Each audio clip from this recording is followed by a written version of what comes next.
From Struggle to Well-Being. This series is based on the book, What's in the Way is the Way, by Mary O'Malley. It's always an honor to be able to stand here in this space and speak. And a lot of times I think people think it's because of the other people that stand here. And that is a way, I think, of measuring a sense of honor. But it's an honor because of who I get to speak to, and it's you. It's an honor to be able to speak to this community, a community that includes people that have been on a journey of self-discovery for many decades, and a community of there are people for whom they haven't even been alive for many decades. But a place where we come together all knowing the same thing, and that's that we are moving through, in, and as our life. And most of us, I think, are here because we want to do it better. We want to become closer to our awareness of the divine source, and we want to be able to move through life more simply and more easily. Is anybody here because their life is just so darn good they couldn't think of anything else to do today? Anybody? Okay, good. I just want to make sure that, I'm with the, well, Glenn, you work on a cruise ship and teach dance. Of course you feel that way. For those of you that don't know Glenn's story, just real briefly, he did a vision board. The vision board involved travel and dancing, and I assume getting paid for it and not having to pay out, and he is now a ballroom dance instructor on cruise ships, which is why he's not here that much. So today's talk is the culmination of this series, From Struggle to Well-Being, and it's Awakening for Life. And one of the heartening things I found about it is in the opening, Reverend Wendy, very specific, and by the way, I'm using her notes. So please know the assumption is if you like it and dig it, it probably came from her notes. If you didn't like it, it was probably just my stuff. We don't need to talk about it. But what really I found heartening is in the very opening, she talks about the fact that awakening is a daily process. That the ability to be able to stay in that space of knowingness, that idea that we are one with the divine, is something that occurs moment by moment, day by day, week by week, year by year. And she simply talks about the fact that there are some days where we are really clear. Aren't there days where you just know you're one with God? Where no matter what happens, and often they aren't necessarily perfect days, and you are right there. Yes.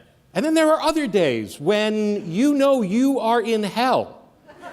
Not only do you know hell exists, you're there. And by the way, how many of you have days where you just know you're going to end up in hell? So it's a process. And what's important to me is I think, and I can say this even though this is being recorded, the Reverend Wendy that you see speak here, the Reverend Wendy who teaches classes, the woman that you talk to in the lobby, is the same woman that sits in the office the rest of the week, doing the work, bringing this place together. I've worked with her now for, I believe, over 6 years. And one of the things that impresses me is her congruence. So when someone I respect as much as Reverend Wendy says, other days you'll feel as if you've forgotten it all, and I know she's talking from a place of experience, that means a lot to me. Because I think a lot of us, don't we live in that Facebook world of spirituality, where we look at everybody else and we know that they've got it wired, they're awakened, they're in control, they know their oneness with God, and what are we? Not. Whatever, fill in your expletive here. It's almost as if, yes, I believe God is all there is. I believe everyone is one with God except for me. Somehow I missed out. But that's not the truth. It's awareness. And again, I'll say this again at the end. One of the most beautiful things to me about New Thought, about unity and all of that philosophy within that, is that when we are aware we are one with God, when we are fully in that place of knowing that we are one with God and God is all there is, that's the truth, isn't it? Yeah. God is all there is, we're one with God. And we are in that place where we know we are not one with God, where we know that we are horrible, we are terrible, we are awful, we are everything we don't want to be, we are not enough. In those moments, what is still true? We're one with God. And isn't that beautiful to know? That's why I use breath as a metaphor so much. Because even when we're not aware we're breathing, what are we doing? Yeah, and how do we know that? Because we're still alive. So as long as we are alive, and I'm saying alive in a spiritual sense, even beyond these bodies, then the truth is God is all there is and we are one with God. And a lot of the rest of the talk today comes from that truth and that sense of faith. The author in the book talks about the 4 lets. Let life, let it be, let it go, let go. But a lot of it just comes down to faith. You know, the ability to let go and let God, or whatever phrase you want to use, really stems from a place not just of faith. And this is something that I realized this week as I was preparing this talk and looking at Wendy's notes, is because I think the word faith has some interesting connotations to it. And you know what word I think really sums up at least what I need? Is trust. And it feels like there's a different set of synapses that fire off when I say I trust the divine than when I just say I have faith in the divine or I have faith in the truth. And one of the things I've noticed this year, I'm a big fan of Dr. Neil deGrasse Tyson, who is probably the most well-known astrophysicist in the world, which means he's the only astrophysicist that anybody knows. But he is a brilliant speaker. He is on record as being an atheist. And yet when he talks about the cosmos, when he talks about the infinite universe, when he talks about the galaxies and the stars and all the things going on, I hear in his voice something that so deeply resonates with my own faith, with my own trust, with my own belief in knowing the divine. And it's interesting because how many of us have a faith and a belief and a trust in the sun? And those of you who've studied it at all know that it is an absolute miracle that the forces that keep it together are balanced with the forces pushing it apart, that the fire inside of it is so perfectly balanced not to explode and not to go out. It is an engineering marvel, and that's just one piece. Gravity, the very concept of gravity. Doesn't it feel miraculous?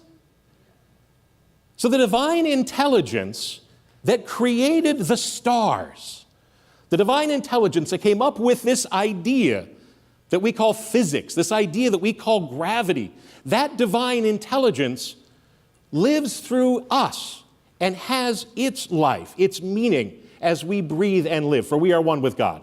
And that is a core teaching of unity, correct? And I'm hoping many of you, at least some of the time, believe that you are one with God. But isn't it interesting that we can have faith in a divine intelligence that can create the sun and yet not trust that it will take care of next Wednesday for us? That it will not trust to take care of our life moving forward, whatever it is, that we will not have a relationship, we will not have a job, abundance, shelter, health. And isn't that interesting? How many of you really believe in a divine intelligence that created the universe?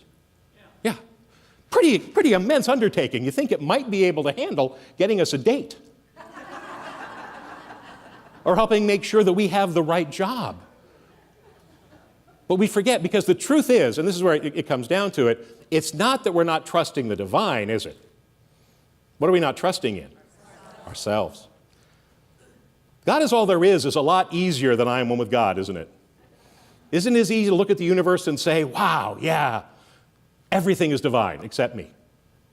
Maybe on a good day I'm part divine. I don't know. It could go either way. I had a teacher when I first started this, and he used to teach something that I've remembered and stuck with me through my psychology training, through being a practitioner, prayer counselor, all these things. And that's that if you get down to it, the primary issue that people are dealing with in their life as a challenge is one of two things or a combination. One is there's not enough, a belief in lack. But more than that, do you know what it usually is? I'm not enough.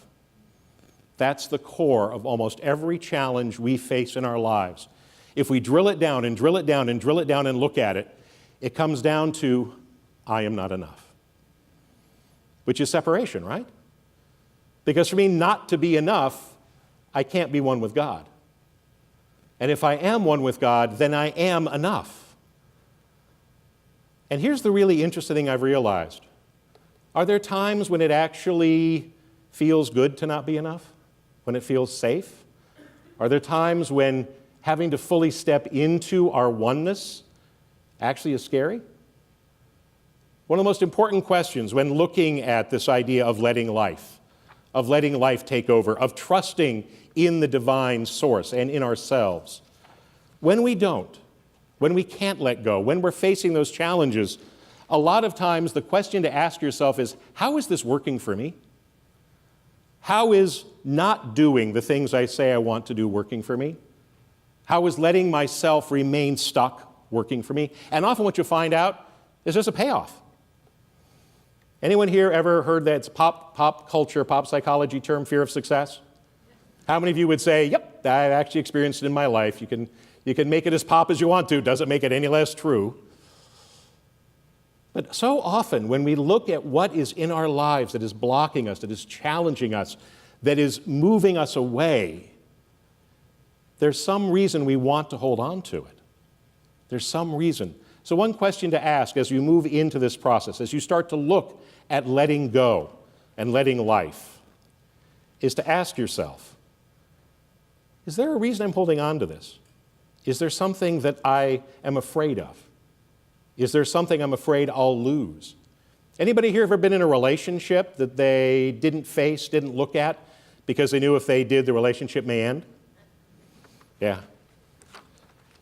And so one of the keys to letting go and letting life is realizing our tendency to be stuck, is being willing to say, I can be stuck, and then facing it.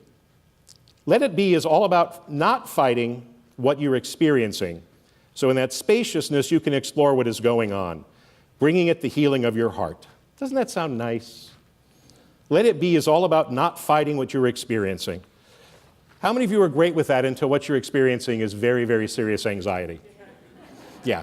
How many of you are fine with that as long as what you're not experiencing is loneliness that seems to cripple you, or fear of poverty or lack?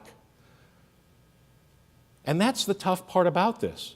And it's actually one of my great disappointments in New Thought. And I wonder if anyone else had this experience. When I started in New Thought, and I tell you, I think you all know, I believe this. I believe we are one with God. I believe our thoughts create. I believe we create the life we want. And I also know it still hurts. There's still pain. Anyone else think that New Thought would be like anesthesia? Everything would just be fluffy bunnies and flowers and, people would be great. And it is. How many of you would say your life has improved because of these principles? How many of you still feel pain? How many of you still have a same core issue you had when you walked in the door? Yeah. How many of you have a tough time facing that issue? Yeah. There's something about that issue that speaks to us like a voice that we don't know where it's coming from. But let it be is about not resisting. And often not resisting means facing. And that's really tough. How many of you in your past, and I know I have, let it go meant be in denial. Let go of the issue meant let's not talk about it. Let go of the challenge meant I'll just pretend it doesn't exist. Because looking at the stuff that's hard really hurts. It can create anxiety.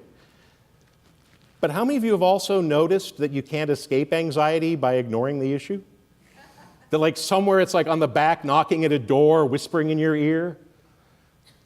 How many of you have found that the truth is the fear of anxiety is often worse than the anxiety you feel when you actually allow yourself to feel it? I find that fascinating. I really do. I am more anxious about anxiety than I am often about the actual anxiety itself. In other words, the issue is a challenge and I'll feel anxious, but my fear of that feeling of anxiety keeps me from what? Everything. Doing it, looking at it. How many of you just ignore things? Just ignore them because looking at it requires what? Awareness, focus, and facing not only our fear of what's going to happen, but what are we usually most afraid of? What's going to happen or our response to what's going to happen? For me, it's often my response. And so making it that choice, and again, this is unity. This is unity at a very basic level. Unity is a way of life. Unity is a daily practice. It's about facing reality. Looking at things as they are while also knowing the truth that is behind. When we let it go, you may come to a place you can simply let go of many of your inner demons when they arise and make it a passion to recognize. For me, it's not just a passion, that's Reverend Wendy's. For me, it's actually what helped me most was a sense of humor. I found a quote from Voltaire years and years ago that said, God is a comedian with an audience too afraid to laugh. To me, that is an amazing thought. You may not believe that. It may not necessarily fit your view of God. But what would your world be like if one of your definitions of God was that God is a comedian with an audience too afraid to laugh? And one of the things that kicked me over in this work was when I started beating myself up for beating myself up. And then I realized, and this is not an exaggeration, it started going into 3 and 4 levels. Wow, I'm beating myself up for beating myself up. Well, isn't that just great? Oh, and it's crazy making. And what I saw in that was the absurdity of those thoughts, the absurdity of a belief that I'm not enough. Because at my core, God is all there is. I am one with God. I am enough. I'm overweight. I am enough. There are lots of things about me I don't like. I am enough. Do you see the difference between those two? I can focus on my being enough, knowing that then I can change that which I want to change. By focusing on the spiritual truth of my oneness, I allow myself to utilize the same engineering skill that went into creating the sun to somehow make it through Wednesday. Now, I'm going to do something here. This is me letting go of something I have taught for years and years and years when I do public speaking trainings. I am sick today. On Thursday, I started getting, that thing you get in your throat where you're just like, yep, oh, let's see. You start doing the timing. And I immediately started walking to Sunday thinking, well, that's it. I'm going to be sick. Yep, that's just going to happen. And then again, I realized the humor of having prepared this talk, of using this material, and suddenly grabbing onto this idea that I was going to be sick, and it was going to not work, and it was going to be. Well, the truth is, I'm sick. I also mentioning this for another reason, and that's because there's a misunderstanding that occurs in New Thought. I prayed about being well. I prayed for health. And when my wife suggested that I take some Vicks daycare, I took the medicine. I think often it is a way of thinking about the divine and how the divine works in our life. Anybody here, and I do this all the time, anyone not take the headache medication because somehow you want to pray it away or think it away or make it go away? Anybody else? As if, and there's this voice in my head that goes, gee, Phil, the universe on earth created a tree where you take the bark, you boil it, you prepare it, you call it aspirin, and the headache goes away. Was that not miracle enough for you?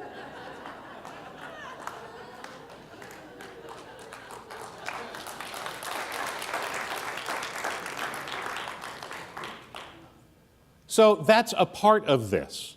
So often when we want to let go and let God, how do we want it to happen? Right now, the way we want it to, it's like, okay, I'll just let you go, God. But we're going to want to make a left here. And it's quicker if you go down that street, avoid the 5 this time of day. It's going to be traffic. Instead of just taking the aspirin and saying, wow, here's an answer that's been part of the earth for millennia. And yet, if I take it, my headache will go away. There's an ease there, isn't there? There's a relaxing. There's a willingness. And yet, as my wife can tell you, I still am resistant to taking the aspirin. And that's okay. But at least I'm aware of what I'm doing. And here's another way to look at letting go. Letting go is the joy of relaxing into life. Relaxing into life. How many of us in this room have lost a job and it's the best thing that ever happened to us? How many of us lost a relationship and it's the best thing that ever happened to us? How many times have we not gotten what we prayed for, what we wanted, what we needed, what we thought was important, and it turned out to be the best adventure of our lives? There's an analogy I use for faith and trust, and it's that of a roller coaster. If you put me in a golf cart at a 90 or whatever degree incline this would be, take off the brakes, let me careen down a hill, I'm not going to experience that as a fun adventure. I'm going to experience that as, oh God, I'm going to die. But if you add in a safety harness and some tracks and a belief in a system that said this park will be sued if things go wrong, so therefore they won't let them go wrong, We call it a roller coaster, and we stand in line for 3 hours to be able to do it. What's the difference between that golf cart careening down a hill and the roller coaster? Trust. Exactly. So if you look back at your life, how many of you would say, enjoy that time when you were out of work? That's the only vacation you're going to get in 5 years. I had a boss who used to tell me that because he was in radio, so he knew in radio you get fired, you get hired. That's just what you do. He said, always enjoy being out of work. It's the only vacation you ever really get. Anyone here usually able to do that, or do you spend the entire time scrambling, scared, worried, nervous because of trust, because of faith? The difference between life as a roller coaster adventure and life as a close your eyes, hide, oh my God, I'm going to die, is belief in the rails, the safety harness. Now, when you're riding that ride, are you usually aware of the safety harness? Maybe, but usually, as a rule, I'm not. I'm just aware I'm going really fast. I'm aware I'm upside down. I'm aware that I spent 3 hours to do this to myself. That's what I'm aware of. And to me, that's what I mean about relaxing into life. It's being able to relax into trust. And relaxing into trust really is making that jump from, wow, the sun is amazing, I suck, to, wow, the sun is amazing, the same intelligence that created that created me. The same intelligence that is keeping the suns and the planets and the moons and the comets and all of that beauty going is in my life, is in my today and is in my tomorrow. And here's the thing that, again, I find so beautiful about this. If you forget that tomorrow, it doesn't cease being true. It's still there. It's still with us. And I'll be honest, God is all there is, I am one with God. The phrase, I am whole, perfect, and complete, sometimes I envy those people of other religions which seem to be mostly about telling you not to do things. And that if you don't do this, this, and this, you will be loved, you will be cared for, and the divine is with you. And I think sometimes I would have an easier time being fully embracing of that than I am of the simple truth that I'm whole, perfect, and complete already. Anyone else with me on that? Isn't that strange? What a wonderful adventure that is. And that's one of the things that changed as I prepared this talk. I stopped looking on my lack of faith and trust in every single moment as a bad thing. It's an adventure. I'll tell you, do you ever have those moments where you're in the midst of it and you remember that you're one with God? You remember the divine truth? You remember your wholeness, your oneness? Isn't that an incredible feeling? Isn't that incredible to wake up in that moment? And then I forget again, and I wake up again. And I wake up for longer and better and smoother, and then I forget and I wake up again. That's my adventure. I don't have to criticize myself for the times I'm not in that awareness. I can simply see those times that I am in awareness as a part of a vibrant and honest and authentic life.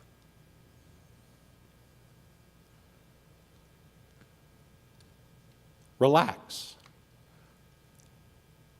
Have any of you ever wanted to hit someone who told you that? No, I'm serious. It reminds me of be brave. Gee, thanks. Oh, that's some great advice. Yay. And so the truth is, how many of us, even after today's talk, are going to beat ourselves up for not letting go?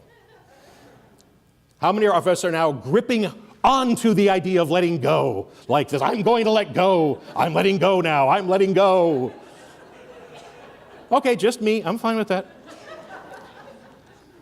And I want to read a couple of quotes. I read these at first service, but they really seem fitting.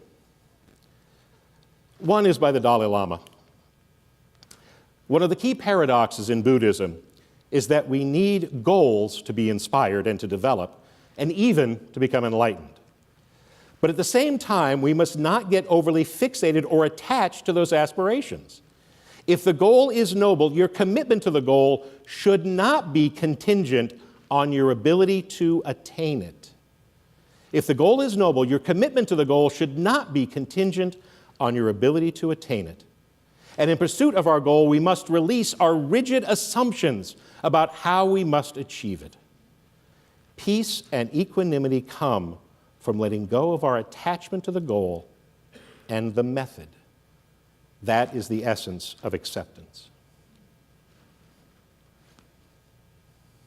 That says a lot, doesn't it? And it's challenging. It's much easier to either grab on or deny. It's much easier to just be completely in the feelings and in the anxiety and in the despair, or to deny it exists. But to be willing to walk through it and with it. To be willing to have those goals, but not rigidly hold on to them. Because sometimes I think the challenge is we become a person with faith and trust in the goal, not in the divine. We have faith and trust in the need and the importance of getting there, not in our own ability to achieve. And a lot of what that quote also talks about, we talked about a bit ago, which is, are we willing to trust in the divine co-creation process that says it's okay to take the 5 freeway today, it'll all work out.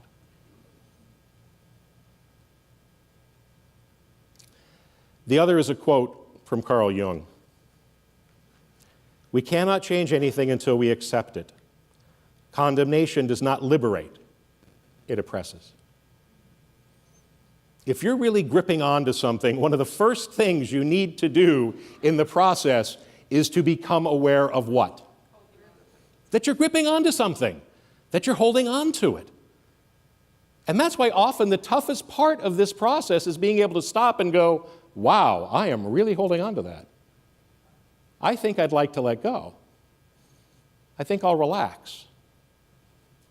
Because often, once we figure out we're holding on to something, what do we immediately want to force our body to do? Yeah, because metaphorically and metaphysically, this is not letting go. That is not how it works, because all we're doing is creating more of the same. What if the divine source, in part, is a comedian, and we as an audience begin to choose to laugh?